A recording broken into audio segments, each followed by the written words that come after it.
എനിക്ക് ആദ്യമൊക്കെ സങ്കടം ഉണ്ടായിരുന്നു. പിന്നെ തരാൻ വേണ്ട ചോദിക്കാം, എല്ലാം ശീലമായി. എന്ത് ചെയ്യണത്? നിനക്ക് സങ്കടങ്ങളൊക്കെ മാറിയാ? എന്താ ചാളം പറയാത്തിന് നിനക്ക് സങ്കടമില്ലേ? സങ്കടമില്ലാതെ എന്താന്നറിയോ? കിടക്കണോ മുക്കില് എത്ര കുപ്പിയാ?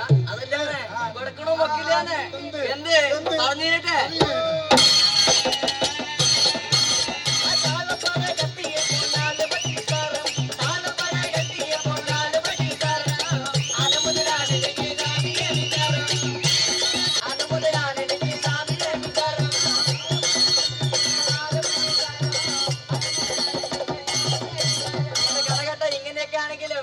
എന്റെ തറവാട് എവിടെയാണ് നിങ്ങൾ ചോദിച്ചാ? അത് ചോദിക്കാൻ പറഞ്ഞു. നിങ്ങളുടെ തറവാട് എവിടെയാണ്? എവിടെ നിന്നുള്ളത്? നിങ്ങളുടെ തറവാട് എവിടെയാണ്? നിങ്ങളുടെ മുത്തപ്പന്റെ പേരെന്താണ്? പറഞ്ഞിട്ടെ